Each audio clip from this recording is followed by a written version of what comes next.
behalf of Defence Committee, I profusely thank Justice Kholse Patil because he came with a very short notice.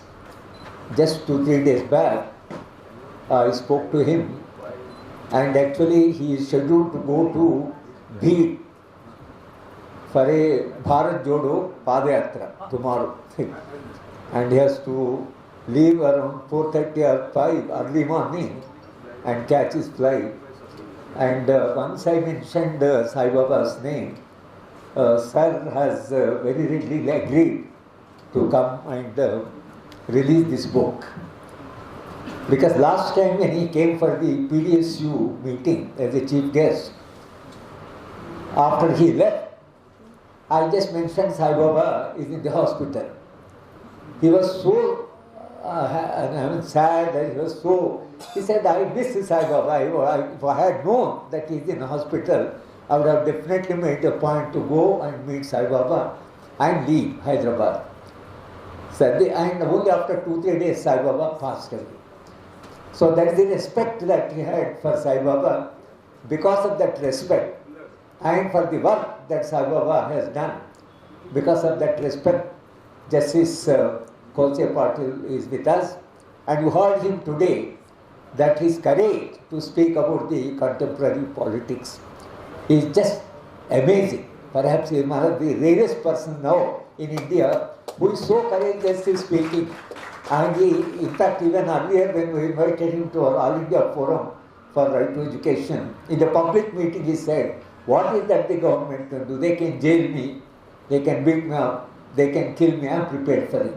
Openly he said, I am prepared. It's not very easy for somebody who was a Bombay High Court judge coming out telling that in the public that he is prepared for anything. This courage is something that what he has been telling, that we have to speak out. And for whatever Sai Baba stood for, Justice Patil had a lot of respect, and therefore, sir, I thank you for coming all the way and releasing this book. We are all grateful to you, and also speaking very inspiringly about the contemporary politics and the way we have to work. మిత్రులారా, sir మేము చాలా తక్కువ సమయంలో పిలిచాము. ఒక 2 రోజుల క్రితమే మనం చెప్పిన ఈ పుస్తకాన్ని కూడా చాలా తొందరగా తీసుకురావాల్సి వచ్చింది. కొంత డిఫెన్స్ కమిటీ తరఫున మేము చాలామందికి ఈ మీటింగ్ గురించి బహుశా ఇన్ఫార్మ్ చేయలేకపోయాము. పత్రికలు కూడా ఎక్కడ రాకపోవడం వలన కొంత అది మా వలన జరిగిన పొరపాటు. ఎందుకంటే ఇంత తక్కువ అయితే దానికి కారణం ఏంటంటే ఇవాళ సాయిబాబా కన్విక్షన్ అయిన రోజు, సాయిబాబా రిలీజ్ అయిన రోజు, ఒక్కొక్క రోజుకి కొంత ప్రాధాన్యత ఉంటుంది. కనుక ఈ 7th రోజు ఎందుకనంటే మా రవిచంద్ర తర్వాత వీళ్ళు లేసారి వాళ్ళ కన్విక్షన్ డే కాబట్టి దాన్ని గుర్తు చేయడానికి ఇవాళ మనం ఈ మీటింగ్ పెట్టుకోవాలని తక్కువ సమయంలో మీటింగ్ పెట్టడం జరిగింది. సరే, నేను జీవితంలో చాలా పనులు ఏం చేసామో తెలియదు, కానీ సాయిబాబా డిఫెన్స్ కమిటీ విషయంలో మాత్రము చాలా ఇబ్బందులే ఎదుర్కొన్నాం. ఎందుకు ఇబ్బందులు అంటే, ఒకటేమో సాయిబాబాకు లైఫ్ సెంటెన్స్ పడింది. మేమేమో డిఫెన్స్ కమిటీలో సభ్యులుగా ఉన్నాము, చాలా ప్రతిష్ట కలిగిన వాళ్ళు ఉన్నారు. దీంట్లో ప్రత్యేకంగా అరుంధతి రాయ్ గారు, నందిత నారాయణ్, తర్వాత ఈ గిలానీ పేరు ఇక్కడ దీంట్లో missing. Professor Geelani was member, he died of heart attack. Geelani గారు కూడా రెగ్యులర్గా ఎప్పుడు మీటింగ్ పెట్టినా ఢిల్లీలో తప్పకుండా. అది సుమిత్ చక్రవర్తి కూడా మా మీటింగ్కి వచ్చేవాడు. కనుక కొందరు ఎప్పుడు మీటింగ్ ఢిల్లీలో పెట్టినా తప్పకుండా వచ్చిన మెంబర్స్ ఒక 5-6 మంది ఉన్నారు. మిగతా వాళ్ళందరూ చాలా దూరంలో ఉండడం వలన వాళ్ళు రావడము జరగలేదు. ఆనంద్ వెళ్తుంటే ఎప్పుడైనా అవకాశం ఉంది. కానీ హరిబాబు తర్వాత రోనా విల్సన్ వీళ్ళిద్దరు కూడా రెగ్యులర్గా డిఫెన్స్ కమిటీ పనిచేసే క్రమంలో మాకు పెద్ద సమస్య ఏమవుతుందంటే, హరిబాబు గారు సెక్రటరీ, ఆయన అన్ని పనులు ఢిల్లీలో, నేను ఇక్కడ హైదరాబాద్లో ఉన్నాను. ఆయన అన్ని పనులు చూసుకునేవాడు. తన కమిటీ అజెండా తయారు చేయడము, రెజల్యూషన్ తయారు చేయడం అన్నీ ఆయన చేసేవాడు. ఆయన అరెస్ట్ చేశారు. ఆయన అరెస్ట్ చేసి ఆయన జైల్లో వేశారు. మాకు ఫుట్ వర్క్ అందరికీ పరిగెత్తడం ఇంకా ఎన్నో పనులు చేశారు. రోనా విల్సన్ రోనా విల్సన్ జైల్లో వేశారు. మాకు కాస్త ధైర్యం ఉండేది, ఆనందం తెలుతుండే, ఆయన జైల్లో వేశారు. గౌతమ్ నవలఖ ఆయన జైల్లో వేశారు. వేయడమే కాదు, ఎన్ఐఏ వాళ్ళు వచ్చి నన్ను మా ఇంట్లో ఇంట్రాగేట్ చేసినప్పుడు ప్రధానంగా ఈ నలుగురి గురించి గుచ్చి అడిగారు. ఆనంద్ తెలుతుండే, గౌతమ్ నవలఖ, తర్వాత రోనా విల్సన్, హనిబాబు. నిజానికి నాకు హనిబాబుకు పరిచయం ఎక్కువ లేదు. హనిబాబు కేరళైట్ అని ముస్లిం అని కూడా ఆయన పేరు బట్టి నాకు తెలియదు, చాలా కాలం తెలియదు. తర్వాత ఆయన కేరళ ముస్లిం అని తెలిసిన తర్వాత, ఆయన అరెస్ట్ అయిన తర్వాత నాకు తెలిసినంతవరకు మేము ఎప్పుడు, కానీ ఆయన రేడ్ అయినప్పుడు నేను జవహర్లాల్ నెహ్రూ యూనివర్సిటీలో సెమినార్ అటెండ్ చేస్తున్నాను. ఆ రోజు రాత్రి పోవాలంటే మేము ట్రాఫిక్లో 1-2 గంటలు హెల్డప్ అయ్యి మళ్ళీ వెనక్కి వచ్చి నెక్స్ట్ డే ఎర్లీ మార్నింగ్ వాళ్ళ ఇంటికి వెళ్ళి ఆయన అప్పుడు హనిబాబు చెప్పింది ఏంటంటే, ఈ ఎన్ఐఏ వాళ్ళ ఇల్లు రేట్ చేసినప్పుడు ఆయనకు చిన్న పాపం, ఆ పాపను బస్ స్టాండ్లో స్కూల్కి ఉదయం 8 గంటలకి, లేదు మేమే తీసుకుపోతున్నాం బస్ స్టాండ్, మీ వెనుక ఎక్కడ వస్తుంది చిన్న పాప అంటే, లేదు లేకపోతే మీరు తీసుకుపోతే మొత్తం మేము వెనుక వస్తాం, ఏదో పారిపోతే అంటే పిల్లలు ఉన్నారు, అక్కడ కుటుంబం ఉంది, ఒక యూనివర్సిటీలో పనిచేస్తున్నాడు, ఏదో ఒక భయం పెట్టడం, ఒక రకంగా ఇబ్బంది పెట్టడం అనేది రాజ్యానికి దాని స్వభావంలోనే భాగమైపోయింది. మా ఇంటికి వచ్చేటప్పుడు అడిగారు ఆనంద్ తెలుతుండే గురించి మీ అభిప్రాయం ఏంటి, గౌతమ్ నవలఖ గురించి, రోనా విల్సన్ ఏమిటి అసలు, ఈయన బ్యాక్గ్రౌండ్ ఏమిటి, హరిబాబు ఎవరు, అది నేను నాకు వచ్చినాయని నేను చెప్పాను. సరే వారావు గారి గురించి కూడా అడిగారు. నేను చెప్పిన వీళ్ళందరికీ పర్సనల్ నిజాయితీ ఉందయ్యా, చాలా విశ్వాసాలు ఉన్నాయి, జీవితంలో విలువలకు నిలబడ్డవాళ్ళు, మీరు ఎంత చెప్పినా ఏం చేసినా వీళ్ళకి వాళ్ళ ప్రాధాన్యత ఉందంటే వాళ్ళ జీవితంలో వాళ్ళు పాటించిన విలువలే కదా. కొంత రాసుకున్నారు, సరే దాన్ని ఫైల్ పూర్తి చేస్తారు. కాబట్టి నేను ఒక విట్నెస్, ఇప్పుడు ఈ మొత్తము భీమా కోరంగా నేనే విట్నెస్, 43 ఏదో ఉంది నా నంబర్. బహుశా నా విట్నెస్ ఒకటే వాళ్ళు ఫైల్ చేయకపోవచ్చు, ఎందుకంటే మొత్తం ఫేవరబుల్గా ఉంది. ఎక్కడ నేను ఒక్క మాట కూడా మా సభ్యుల గురించి నేను ఎక్కడ చెప్పలేవు. వాళ్ళకి విశ్వాసాలు ఉన్నాయి, వాళ్ళు నిజాయితీగా ఉన్న వాళ్ళు జీవితంలో కట్టుబడిన ప్రజల గురించి ఆలోచిస్తున్నారు అనేదే సాధారణంగా మనం చెప్పాం. నాకు 2 సమస్యలు వచ్చినాయి. మధ్యన కరోనా వచ్చింది. కరోనాలో సాయిబాబా నిజంగానే ఆయన సఫర్ అయ్యాడు నిరంతరంగా. మరి ఏం చేయాలి సాయిబాబాను అని ఎక్కడ ఎవరిని కరోనాలో ఎవరిని కలిసేట్లేదు. ఆ 2 సంవత్సరాలు దాదాపు మా పని ఆగిపోయినట్లే. ఎక్కడ వీలైతే ఎవరితో వీలైతే చివరికి కిషన్ రెడ్డి, విద్యాసాగర్ రావు గారు కిషన్ రెడ్డికి ఫోన్ చేసి, అప్పుడు ఆయన మినిస్టర్ ఆఫ్ స్టేట్ హోమ్ ఉన్నాడు, కిషన్ రెడ్డికి ఫోన్ చేశాను, మరి ఇట్లా చాలా ఇబ్బంది అంటే బెయిల్ కొరకు ప్రయత్నం చేద్దాం సార్ అన్నట్టు. సరే ప్రయత్నం చేసారా లేదా, అమిత్ షా కింద పనిచేస్తున్న మంత్రికి ఏం ఫ్రీడమ్ ఉంటుందో మనకు తెలుసు. కానీ ఇప్పుడు బండి సంజయ్ అయితే ఇక్కడే ఉన్నాడు, ఆయనకి ఏమైనా పని ఇచ్చారు కూడా లేదు మనకు తెలియదు. కనుక ఈ పని చేసే క్రమంలో డిఫెన్స్ కమిటీ పనిచేసిన సాయిబాబా కూడా కొన్ని మనకు ఇన్స్ట్రక్షన్ పంపించేవాడు. ఒకటి రామ్ జెత్మలానీ ఆ పేరు కావాలి, రామ్ జెత్మలానీ ఆ పేరు కావాలన్నానికి గిలానీకి లైఫ్ సెంటెన్స్, ఆయన డెత్ సెంటెన్స్ పడితే ఆయన పూర్తిగా బెయిలే కాదు కంప్లీట్ కేసును కొట్టించాడు గిలానీ. అందుకని మాకు సభ్యుడు ఉండి ఆయన చాలా విశ్వాసం ఉండేది. కానీ రామ్ జెత్మలానీ గారు దురదృష్టవశాత్తు ఆయన సడన్గా జ్ఞాపక శక్తి కోల్పోవడం, మేము కేసు ఇచ్చింది కూడా మర్చిపోయాడు. నాకు ఆయనతో పరిచయం, ఎందుకంటే మేము భోపాల్ జ్యుడిషియల్ అకాడమీలో ప్యానల్లో అప్పుడప్పుడు కలిసి మాట్లాడేవాళ్ళము. బయట ఆయన సాయంత్రం కూడా కూర్చొని చాలాసేపు మాట. ఆ గుర్తు వలన నేను ఆయన ఫోన్ చేసి, నేను బాంబే ఎయిర్పోర్ట్లో ఉన్నాను, మీరు 7 వరకు వచ్చేయండి, ఇంటికి వెళ్ళాం. వెళితే తప్పకుండా కేసు తీసుకుంటా అన్నాడు. 6 కాపీలు కావాలన్నాడు, మొత్తము రికార్డు తీసుకుపోయి 6 కాపీలు ఇచ్చాం. మరి 4 రోజుల తర్వాత పోతే మొత్తం మర్చిపోయాడు. ఏం కేసు ఇది, మర్డర్ చేసిండు, ఐక్యం మొదలుపెట్టాడు. ఇది పొలిటికల్ సరిదే, మీకు లాస్ట్ ఏం చెప్పాం. అలాగా సరే మరి ఈ పని చేయండి, ఆ పని చేయండి. ఆ కింద పని చేసేవాళ్ళేమో, సార్ ఫీజు మినిమం 10 లక్షలు, ముందు మీరు 10 లక్షలు కట్టండి. నేను చెప్పిన 10 లక్షలు డిఫెన్స్ కమిటీ 10 లక్షలు కడుతుందే, మీ సార్కి మేము ఎక్స్ప్లెయిన్ చేస్తాము, ఫ్రీగా చేస్తాను అన్నాడు అని. అంటే ఈ మొత్తము ప్రాసెస్ ఏదైతుందో, సరే జేత్మలానీ గారు ఒకవేళ బతికి ఆరోగ్యంగా ఉంటే బహుశా కొంత నిర్ణయం తేడా ఉండేది. ఎందుకంటే జస్టిస్ వెంకటాచలయ్య గారితో, ఆయన ఫార్మర్ చీఫ్ జస్టిస్ సుప్రీంకోర్టు ఉంటే ఆయన రామ్ అంటాడు, రామ్ కేసు తీసుకుంటే తప్పకుండా గెలిచేవాడు, ఎందుకంటే ఆయన కేసు చాలా గట్టిగా ప్రిపేర్ అవుతాడని. సరే ఇక తర్వాత లాయర్స్ ఏంటంటే పోయినప్పుడల్లా జ్యుడిషియరీ చీఫ్ జస్టిస్ ఫేవరబుల్గా లేడు, నెగటివ్ డిస్పోజిషన్ వాళ్ళు ఉన్నారు, కేసు పోతే నో అన్నారంటే మనకేమీ మార్గం లేదు. ఇది లాయర్లు స్టాండ్, మనకేం వేరే మార్గం లేదు. కనుక మంచి జడ్జి వచ్చేదాకా వెయిట్ చేద్దాం, ఎవరైనా కాస్త ఫేవరబుల్గా ఉండే చీఫ్ జస్టిస్ వచ్చేదాకా వెయిట్ చేద్దాం. ఎప్పుడు లాయర్లను కలిసిన ఇదే విషయం, చీఫ్ జస్టిస్ ఫేవరబుల్గా లేరు, నెగటివ్ చీఫ్ జస్టిస్ ఉన్నారు, కనుక కేసు మన పేరులో రాదు, సుప్రీంకోర్టు ఒకసారి ఉన్న తర్వాత మనకు మార్గం లేదు.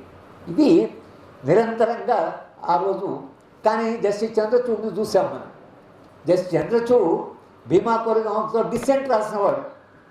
ఆయన చీఫ్ జస్టిస్ అయినప్పుడు నేను కూడా సంతోషపడ్డాను, ఎందుకంటే డిసెంట్ రాసినవాడు ట్రయల్ స్టార్ట్ చేసి మొత్తంగా భీమా కోరేగాం కేసు కొట్టేస్తారని మనం అనుకున్నాం. కానీ ఆయన గురించి వాళ్ళ దేశవ్యాప్తంగా చర్చ జరుగుతుంది. కార్వాన్ మ్యాగజైన్ ఆయన మీద స్పెషల్ ఇష్యూ తీసుకొచ్చారు, ఎంత పొరపాటు చేశాడు, న్యాయ వ్యవస్థకి ఎంత అన్యాయం జరిగింది అనేటువంటిది తీసుకొచ్చారు. ఇదేమో న్యాయ వ్యవస్థ తాను చేయవలసిన పని చేయకుండా వేణు కూడా చెప్పాడు. అసలు జడ్జి ఎవరైనా లిబర్టీస్ ఆఫ్ ద సిటిజన్ అని ఒకటి ఉంటుంది. రాజ్యానికి పౌరుడికి మధ్యన ఘర్షణ వచ్చినప్పుడు రాజ్యం పౌరుడి వైపు నిలబడాలి, అది దానికి ఉండే అంతఃసూత్రం అది. ఎందుకంటే జ్యుడిషియరీకి అంత ఒక కాన్స్టిట్యూషనల్ స్టేటస్ ఇచ్చి దానికి ఇచ్చిన పనిట రాజ్యాంగాన్ని ఇంటర్ప్రిట్ చేసి రాజ్యాంగం ఏవైతే హక్కులను ఇచ్చేస్తున్నా హక్కులను కాపాడాలి. ఇది జ్యుడిషియరీ చేయాల్సిన పని. వాళ్ళే మన హక్కులు కాపాడమో కానీ జడ్జి స్వయాన నాకు అధికారం లేదు, చట్టము నా చేతులు కట్టేసి లేకపోతే ఆయన ఉరిశిక్ష వేసామని అని అంటే ఇక జడ్జు ఆ స్థాయికి పోయిన తర్వాత మనకి ఏం హోప్ మిగులుతుంది? అది ఎంత అన్యాయం అసలు. కానీ ఆ మాట ఆయన రాశాడు. ఇంకా దాంట్లో జడ్మెంట్లో సాయిబాబా రిలీజ్ ఆఫ్ ప్రిజనర్ గురించి మాట్లాడతాడు, పొలిటికల్ ప్రిజనర్ గురించి మాట్లాడతాడు, దాని గురించి ఆయన చేసిన పనులంటే అంత తప్పేం లేదు, అవి క్రైమ్ కూడా కాదు, అవన్నీ మెన్షన్ చేశాడు. ఇవన్నీ పనులు చేశాడు. ఈ పనులను ఏం చేశాడంటే ఒక మావోయిస్ట్ పార్టీ ఈ పనులు చేయమంది కనుక ఆయన చేస్తున్నారు కనుక ఆయనకు లింక్ ఉంది కనుక ఇట్లా ఒక స్టోరీ కన్స్ట్రక్ట్ చేసి ఈ మొత్తము మాకు న్యాయ వ్యవస్థ మీద నిజానికి కాస్త గౌరవం కూడా సాయిబాబా డిఫెన్స్ కంట్రోల్ మా అనుభవం ఏమిటంటే ఒకవైపు న్యాయవాదులు మంచి జడ్జి రావాలని, ఒకవైపు జ్యుడిషియరీ పరిస్థితి అలా ఉంది, ఏం చేయాలి ఎలా అయినా తీసుకురావాలి అనేదో. కానీ కరోనా పీరియడ్లో అలాగూ యాంగ్జైటీ ఉంది, ఎవరిని కలిసేట్లేదు. మనకేమో రోజు మిత్రులను కలవడము, తర్వాత ఇలా మీటింగ్లు పెట్టుకొని ఇలా అలవాటు అయిపోయింది. ఇంట్లో మనం ఒక్కరు ఉండాలి, మధ్య మధ్యనైనా ఏలు ఫోన్లు. ఈ ఫోన్లు ఏంటి, బాంబేకు వస్తారేమని మన ఇక్కడి నుంచి హైదరాబాద్ పోయిన వాళ్ళంతా రావడం, సార్ మీ పేరు ఉందట మాకు చెప్పారు, మిమ్మల్ని ఎప్పుడో తీసుకెళ్తారు బాంబే. ఆ కరోనా పీరియడ్లో ఎక్కడ బాంబే పోతామని భయం, ఎంత కాదన్నా మనిషి ఇప్పుడు కొలసేపు పాటలు మాట్లాడి మనం మాట్లాడలేము, అంటే అంత ఇదిగా వ్యవస్థ గురించి మాట్లాడలేము. కనుక మనకు నిరంతరంగా ఒక భయం అనేది ఒకటి ఉంది, కరోనా భయము అనేవాడు వచ్చి మనకు తీసుకుపోతే ఇక మనం అక్కడ మన ఆరోగ్యం సహకరిస్తుందా లేదా అనేటువంటిది ఉంది. కానీ మొత్తంగా డిఫెన్స్ కమిటీ తాను ఏమి చేయగలదో, ఎంత చేయగలదో, బహుశా ఎంత చేయాలి అనేది ఎక్స్పెక్టేషన్తో అంతా చేయలేదు, అది వాస్తవం. అవి అంటే డిఫెన్స్ కమిటీసు సాధారణంగా చేసే పనులు దేశవ్యాప్తంగా ప్రచారం చేసి ఒక ప్రజాభిప్రాయాన్ని బిల్డ్ చేసి ఒక ఎట్లా ప్రజాభిప్రాయం ఉండాలంటే రాజ్యమే ఆ ప్రజాభిప్రాయానికి డిఫెన్స్ కమిటీ చేయవలసిన పనే. కానీ అంత పని కొంచెం చోట వెళ్ళాం, కలకత్తా వెళ్ళాము, బాంబే వెళ్ళాం, కొన్ని పట్టణాలకు వెళ్ళి మీటింగ్లు పెట్టాం, కానీ చేయవలసినంత పని చేయలేదేమో అని ఒకటి మనకు ఒక భయం అనండి, ఒక పరిమితి అనండి, అది డిఫెన్స్ కమిటీలో భాగస్వామిగా నాకు ఉంది. కానీ మీటింగు పెట్టినప్పుడు మాత్రం తప్పకుండా అరుంధతి రాయ్ గారు, నందిత నారాయణ గారు కూడా చాలా పనిచేశారు. ఆమె స్టేట్ డిఫెన్స్ కాలేజ్లో పనిచేస్తుంది, చాలా పనిచేశారు. మేము చివరికి శరద్ పవార్ని వెళ్ళి కలిసాం. శరద్ పవార్ కలిసిన వాళ్ళు పవర్లో లేరు, కానీ శరద్ పవార్ ఒక స్టేట్మెంట్ ఇచ్చాడు, ఫిక్టిషియస్ అని, is a stumped up case అని. సరే ఈయన అన్నాడు కదా అని ఆయన దగ్గరికి వెళ్ళాం. వెళ్తే నేను టేకప్ చేస్తా అన్నాడు. నాకు ఆయనకు ఈ కరెస్పాండెన్స్ నా మెయిల్లో చాలా మెయిల్స్ ఉన్నాయి శరద్ పవార్కి, మా ఓపెన్ చేస్తూ 30 మెయిల్లు ఉంటాయి, నిరంతరంగా ఆయన మెయిల్ ఇవ్వడం. చివరికి వాళ్ళ అధికారంలోకి వచ్చారు. అధికారంలోకి వచ్చి వాళ్ళ పార్టీ వాడు హోమ్ మినిస్టర్ అయ్యాడు. ఆయన పార్టీ వాడు హోమ్ మినిస్టర్ అయితే నేను మెసేజ్ పెట్టాను, సార్ నా యువర్ పార్టీ మెంబర్ ఇది హోమ్ మినిస్టర్ కనుక మీరు సాయిబాబా ఏం చేయండి. సరే ఆయన ఏం చేశాడులే. కానీ సాయిబాబా రిలీజ్ అయిన తర్వాత ఆయన ఒక సందర్భంలో మాట్లాడుతూ హోమ్ మినిస్టర్ వెళ్ళాడు జైలుకి. అది మనకు తెలియదు కానీ హోమ్ మినిస్టర్ జైలుకి వెళ్ళాడు. జైలుకి వెళ్ళినప్పుడు Saibaba prisoners conditions, prison condition దీని మీద మాట్లాడితే అని చెప్పి నేను వినడానికి రాలే. నువ్వు నీకేం ప్రాబ్లమ్స్ ఉన్నాయి, నీకేం కావాలి అది తప్పించి నువ్వు వేరేం మాట్లాడు. సాయిబాబా మొండి లేదే, ముందు జైలు గురించి తెలవాలి, జైల్లో కుల వ్యవస్థ ఉంది, వివక్ష. ఇప్పుడు ఆయన రిలీజ్ అయిన తర్వాత కూడా రామ్దేవ్ మా అందరికీ గుర్తు ఆయన కుల వివక్ష గురించి మాట్లాడు. జైల్లో కుల వివక్ష, ఎందుకంటే అక్కడ కూడా స్కావెంజర్ పని, ఆ కాస్ట్ వాళ్ళకి మిడిల్ కాస్ట్ వాళ్ళకు ఒక పని, అప్పర్ కాస్ట్ వాళ్ళకు ఒక పని జైల్లో కూడా ఉంది అనేది ఆయన హోమ్ మినిస్టర్ చెప్తే హోమ్ మినిస్టర్ చెప్పి ఇవన్నీ కాదు నువ్వు ఏం చేయాలని చెప్పాను. సరే ఏం చేశారు, ఆయన మొత్తంలో హోమ్ మినిస్టర్ వెళ్ళి కలిశాడు విద్యాసాగర్ రావు గారు. నిజంగానే నేను 2 సార్లు ఆయన గవర్నర్ ఉన్నాడు కాబట్టి మహారాష్ట్ర గవర్నర్ 2 సార్లు ఆయన కలిశాను. నేను టాటా ఇన్స్టిట్యూట్లో పనిచేస్తున్నప్పుడు అప్పుడు వెళ్ళేది విద్యాసాగర్ గారి దగ్గరికి వెళితే ఆయన పాపము నా ముందరే హోమ్ సెక్రటరీతో మాట్లాడి ఇతను డిజేబుల్ ఉన్నాడు, ఇతనికి మనము ఏమైనా చెయ్యాలి, తర్వాత give him all the facilities అని. అంతేకాకుండా 2వ సారి కలిసినప్పుడు మల్లేపల్లి లక్ష్మయ్య ఒక ఆర్టికల్ రాసే సాయిబాబా మీద సాక్షి పత్రికలో విద్యాసాగరరావు గారు తన ఆఫీస్ ద్వారా దాన్ని ట్రాన్స్లేట్ చేయించి ఆ కాపీ జైలు అతాడి పంపాడు. ఒక్కొక్కసారి మనకు అన్ఎక్స్పెక్టెడ్గా కొందరు అట్లా ముందుకు వచ్చి పార్టీ రాజకీయాలు మనకు తెలుసు. కానీ ఈ వ్యక్తులు ప్రవర్తించిన పద్ధతి ఏంటంటే ఏదన్నా మనకు తోచింది చేయాలి అనేటువంటి అవన్నీ మనం తిరిగాం. హైదరాబాద్ ఢిల్లీలో ఎవరెవరిని కలుద్దామో కలుస్తూ వచ్చాం. జస్టిస్ సుదర్శన్ రెడ్డి గారు సరే రాహుల్ గాంధీని కలిసినప్పుడు సాయిబాబా కేసు, రాహుల్ గాంధీ ఏం అధికారం లేడు కానీ పార్టీకి తెలిసి ఉండాలని ఆయన కూడా కొంత బ్రీఫ్ చేశాడు. కనుక ప్రయత్నం ఒకటి చేశాం కానీ మన ఆయనను బతికించుకోలేకపోయాము. ఆయన తర్వాత వేణు చెప్పినట్లు ఉత్తరం రాస్తే ఇదే లాస్ట్ ఉత్తరం అన్నట్టు రాసేవాడు. నేను ఈ సమ్మరు బతుకుతాను నేను అనుకోవడం లేదు అని రాసేవాడు. బతుకుతానని అనుకోవడం లేదంటే ఎయిల్మెంట్స్ ఆయనకు ఉండేటన్ని టెక్నికల్ లాంగ్వేజ్లో ఉత్తరం రాసేవాడు. ఇది 10-18 ఎయిల్మెంట్స్ గురించి రాసేవాడు. ఇవన్నీ నేను తట్టుకోగలను కానీ తట్టుకున్నాడు. వాట్ ఈజ్ సర్ప్రైజింగ్, అది అన్నీ తట్టుకున్నాడు. తట్టుకొని బయటకు వచ్చాడు. అంతవరకు అయితే సాయిబాబా బయటకు వచ్చినాక కానీ జైల్లో మండించడానికి ఆయన సిద్ధంగా లేదు. అంటే రాజ్యాన్ని ధిక్కరించి, సరే శరీరాన్ని ధిక్కరించలేకపోయి రాజ్యాన్ని ధిక్కరించాడు.